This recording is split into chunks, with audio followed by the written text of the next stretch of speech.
சில பேர் சொல்லுவாங்கள்ல, ஏன்டா இப்போலாம் என்கிட்ட பேச மாட்டேன், நான் ரொம்ப பிஸிடா, வேலையாக இருக்குடா, அதனால் நான் இப்போ பேச முடியலடா, அவ்வளோதான்டா அப்படிலாம் சொல்லுவாங்கள்ல. உண்மையாக சொன்னால் அவங்களுக்கு பிஸிலாம் ஒன்றும் இல்லைங்க. அவங்க உங்களுக்கு நேரம் ஒதுக்கலை, அவங்களுக்கு நீங்கள் இம்பார்ட்டன்ஸ் இல்லை, அதான் உண்மை. இதை புரிஞ்சுக்குங்க.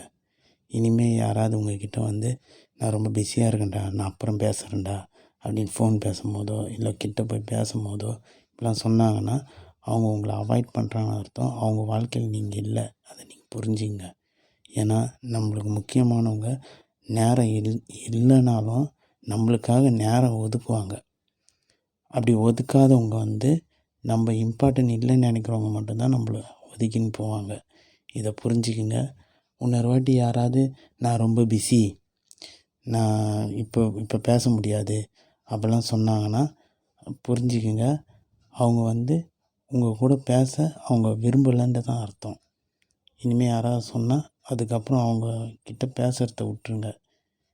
ஏன்னா உங்களுக்கு பிடிச்சவங்க இதுமாரிலாம் செய்ய மாட்டாங்க. புரிஞ்சுக்குங்க.